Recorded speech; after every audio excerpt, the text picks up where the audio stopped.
Hi guys! Welcome to my mini vlog. So for today's video ay nakita ko nga sa Facebook na nagkaroon ng grand opening ang Mr. DIY sa Mendez, Tagaytay sa tabi lamang ng Save More. So tara, samahan niyo akong mamasyal. So, ayun nga guys. So, ang main reason talaga kung bakit ako pumunta ng Mr. DIY ay para maghanap ng pamatay sa lamok, yung electric. Kasi nga ay nasira na naman yung amin, yung binili ko. So, ngayon ay magbibili na ako ng bago. At syempre, sino ba naman na makakatanggi na magtingin-tingin sa Mr. DIY since napakaraming products na pwede mong tingnan at pamilian. So, syempre, nagtingin-tingin din ako ng ibang products na pwede kong mabili kasi nakaka-enjoy naman talaga at nakakawala ng stress kapag pumipili ka or kahit nga nagwi-window shopping ka lang, 'di ba?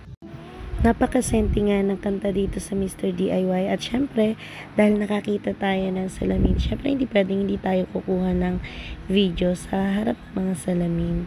So ganda-gandahan muna tayo dyan.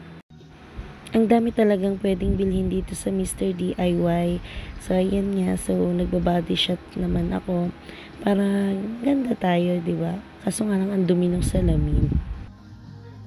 At syempre, tamang tingin-tingin lang talaga tayo ng products kasi hindi naman natin pwedeng bilhin lahat ng gusto natin.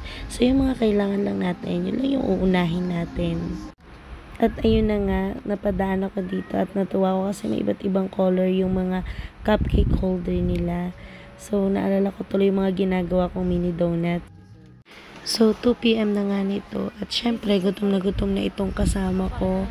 Kaya sabi ko, ay wait lang kako. Picture lang kami ng konti. Kasi nga kako papakita ko kay nanay. So, salamat sa buhay ng kapatid ko.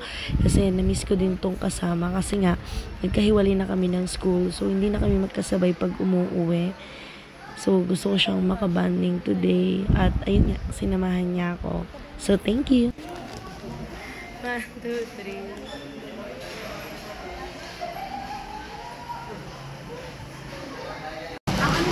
1, 2, 3. Isa pa. 1, 2, 3. Ito yung Bini card. Tingnan natin kung anong laman. Dahan-dahan. Dahan-dahan. Baka naman masira. So, ito na nga yung story kung bakit ako may Bini photo card. Kasi may nakita akong dating student. And then, sabi niya ay, kaya lang daw siya pumunta doon ay para makabili ng Bini na photo card. So, trinay ko din. At dahil nga mukhang hindi marunong magbukas itong kapatid ko, ay kinuha ko na sa kanya at ako na magbubukas. Napunit na yata eh.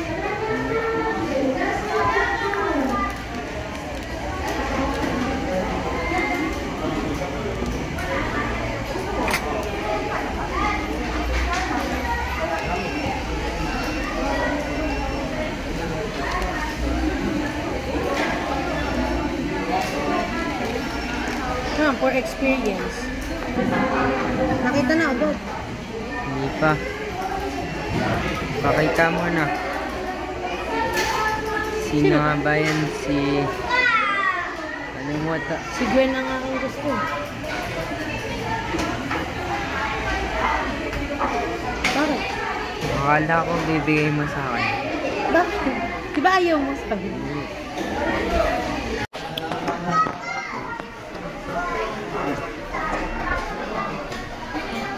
Huminahal mo ba?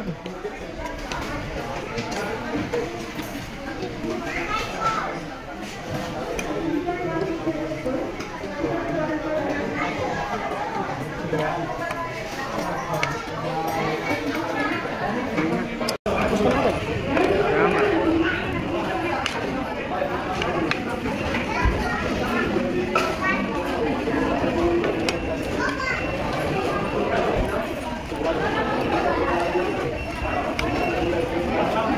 Ulan na.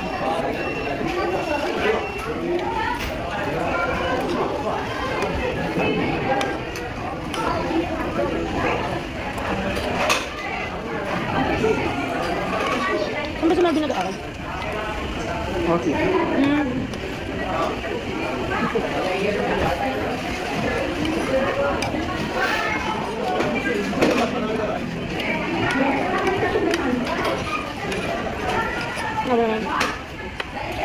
Pumunta pa daw sila dito. Para sabihin. Yung nakuha nila dun sa cash assistance eh, nandun nila. Ay, galing din ba sila doon? Ah.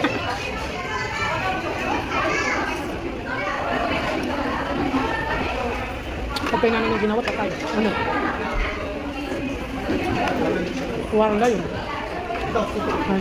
Bakit mo naman kung matatagal mo yan?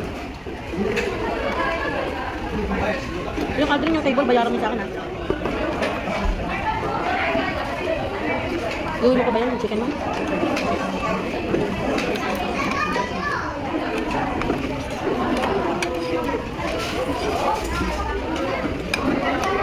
Saan ka dyan pera? Pero makabili ka pa kan.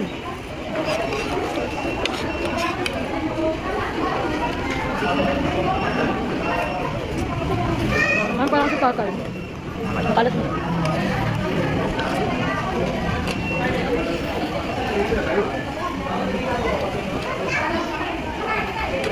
Yung ba si kuya? Ha? Sabay si kuya.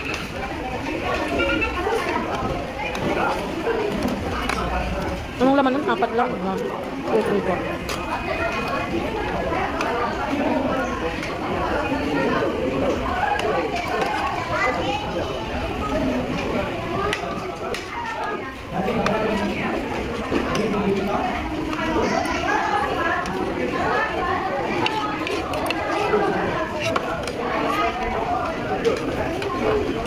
Tipis ng chicken.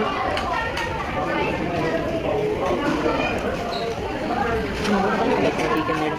Ha? Bumit na chicken nila.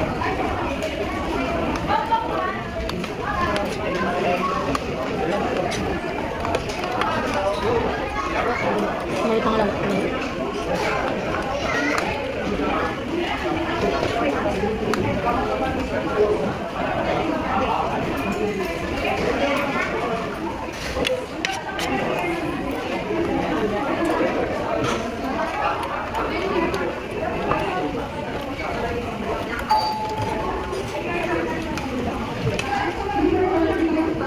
Baka di man lang tinanggal niya, ano? Quality ng photocard. Hindi na. Hindi maganda pagkakapit eh. Puno na to.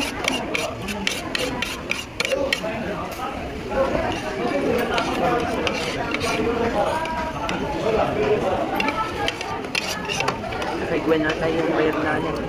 Kasi mahirap na. Kay Gwen nga yung gusto ko.